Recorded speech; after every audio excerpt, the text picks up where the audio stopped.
Hey everyone, before I start the video I have some great news to share. I quit my full-time job as an engineer to become a full-time artist and I'm super excited to start this journey. If any of you are looking for a 3D artist, feel free to send me an email or check out my website and send it to someone. So yeah, let's get started with the video. This summer I got an email from Cirque du Soleil asking me if I wanted to make their new visual for a show in Malta called Fieri. They also asked me to record my progress so we could share it with the public and show you guys a bit more behind the scenes footage of a somewhat bigger client project. And it's really cool because it's not often you get to talk about client projects, so let alone show footage of making it. So I'll be giving a little bit of context over the time lapse from time to time because these client projects tend to jump from one thing to another quite a lot, and you'll see I'll also be switching between programs quite a lot, so I'll give a little bit of context on top of it. This was the original sketch I got to start from. I also got a bunch of other references for costumes, the building, overall style. First I started modeling the curtain, which was based on this reference. I really wanted the model to be identical to the reference sketch, so I decided to model it by hand instead of sculpting it. I'm not the most comfortable with sculpting either, but I think subdivision surface modeling was probably the way to go. I've been doing a lot of hard surface CAD modeling over the last few years, and I think it's time to get a little bit more comfortable with subdivision surface modeling. As you'll see in the time lapse, I'm going to be bringing all the assets and models together in Cinema 4D as usual, and I'm also going to be rendering with Octane.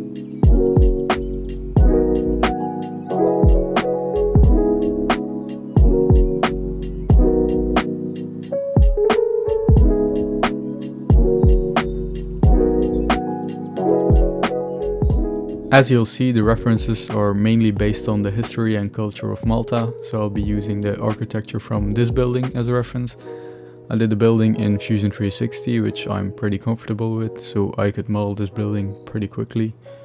If it was a personal project, I would have done it in Cinema 4D as an exercise for the subdivision surface modeling I was talking about, but it was a client project, so everything had to move a bit faster. I've explained this a few times before, but modeling in CAD programs such as Fusion 360 gives you the opportunity to work way faster because you're starting from solid blocks and a solid model instead of having to model it with polygons.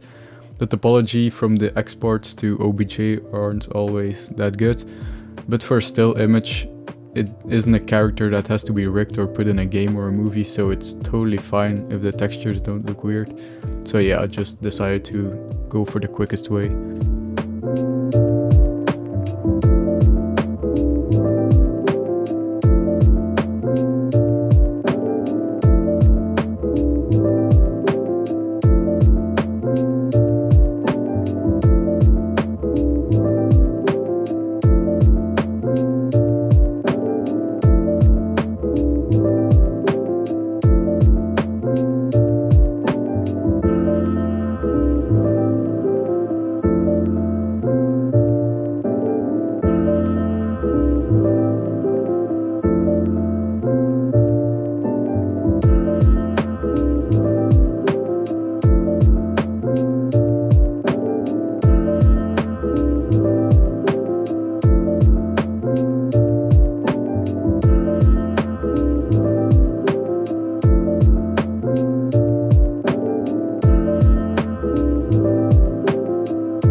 At this point I started on the characters, which was pretty difficult for me because I had never really done full characters with clothing.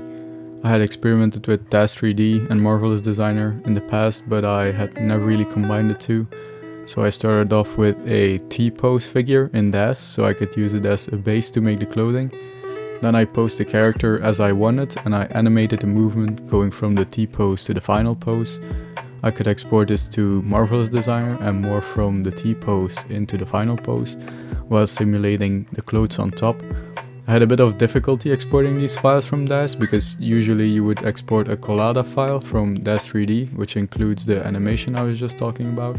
But once you'd open the files in Marvelous Designer, you'd miss a few frames in the end of the animation, so you'd never really get the final pose. So to solve that, I just exported the character on the last frame and then used it as a morph target thingy in Marvelous Designer, so I could just morph from the first pose to the last pose. I also bought a few 3D models for this project, like the shoes and the hair for the characters. I would love to make everything myself, but this just takes way too much time for a client project. I also bought a few different characters from the DAS store, because you can blend those characters together into one unique character, and that way you don't always have the same character. You'll also see me model a guitar. It's for one of the characters in the back, so it didn't have to be that perfect. I could have bought a model for it too, but I can do it in like 1 hour in Fusion, so in that case I decided that I'd quickly make it myself. Unfortunately, the guitar wasn't really necessary, as were a bunch of the other models. The team decided to Photoshop over 2 of the characters in the end to make them a bit more dynamic. They knew how far I could get the 3D characters, and I was really clear about that from the start. But they were really happy with my results, and I understand that Cirque du Soleil is all about dynamic characters and showing emotion, and that's just really difficult to do in 3D compared to taking a picture of a person with a costume on. There are people who can do very complex clothing in 3D and that are great at making characters, but as a generalist this was just too much to do alone.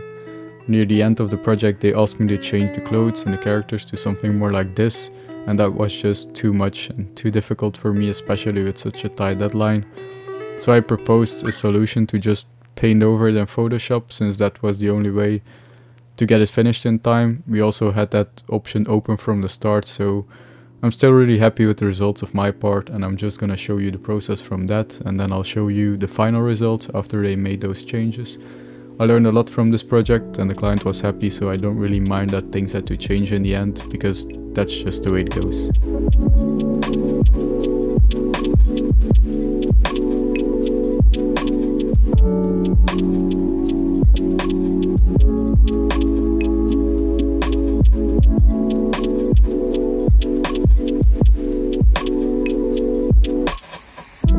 Here you see me working on the main character. We start with a reference like this for the clothes. Eventually we decided to make the characters a bit more rock and roll, so I changed the poses and expressions quite a few times until we got the result we wanted.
The costumes for the two gymnasts were pretty simple to do. The costume was based on this sketch.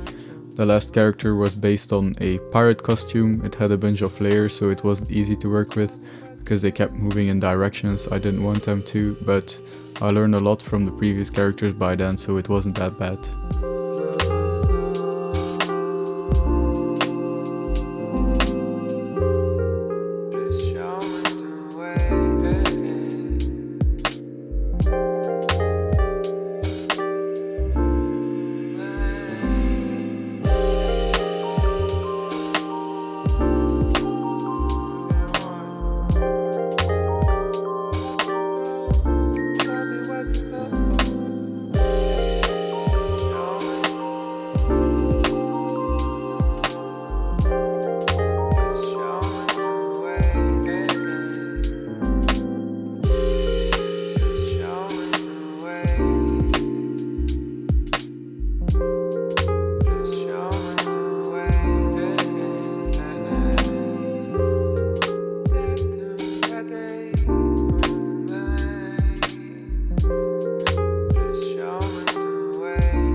Here I finally started texturing the models. I wanted to complete the models first because we didn't really have an idea of where we wanted to go with the color and style.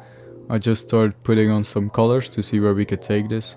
Initially we wanted to go for a more pastel, colorful look, but in the end we wanted to make the characters a bit more rock and roll and keep the background elements still colorful. We also planned on keeping the characters with a marble texture, but that just looked weird when the clothes had colors on them, so we decided to go with realistic skin textures.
At this moment I moved the project into Photoshop. I think it's important to put the render into Photoshop early on and try to make it fit with the background and color grading.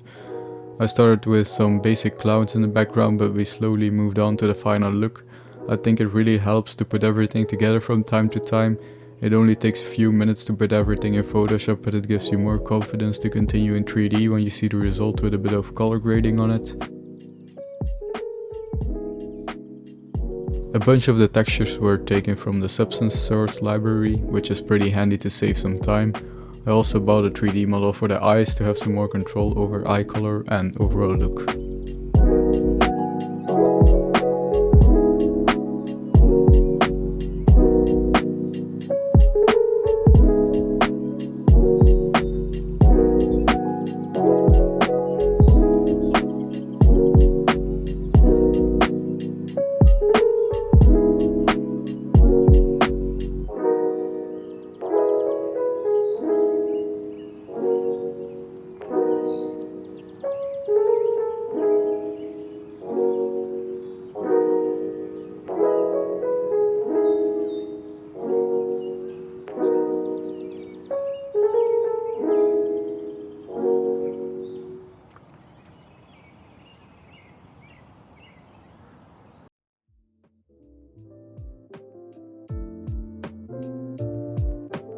Here I switched the background from pink to blue to create a bit more contrast, and at this point I was pretty happy with the render and the final look, but the team wanted to try out a few different styles.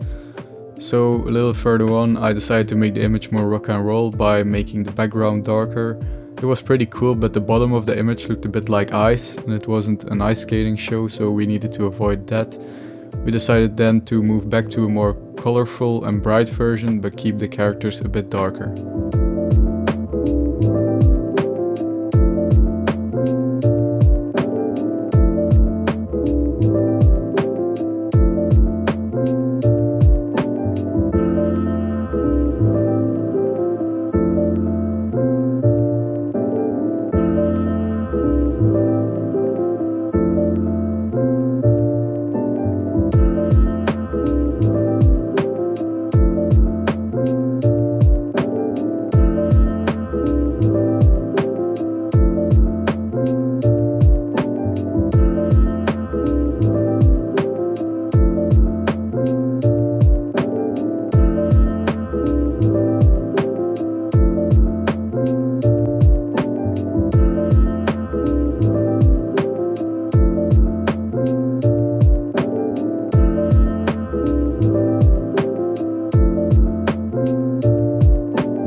Now you'll see the final composition and color palette coming together. I really like the idea of putting those dunes on the bottom, especially with the yellow to purple gradient over the whole background.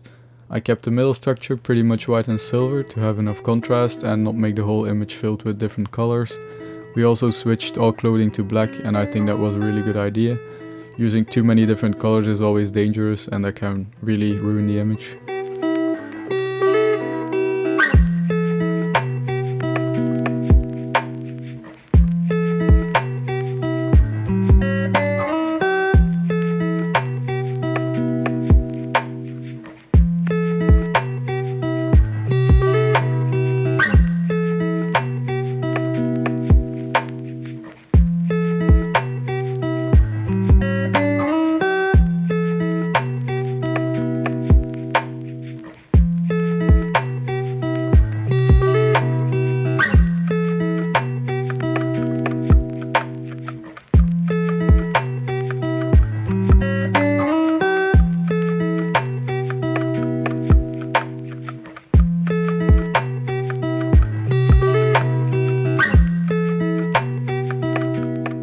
So yeah, we're coming up to the end of the time lapse. I wanted to thank Cirque du Soleil again for giving me a chance to work on this. It was really fun and I learned a lot.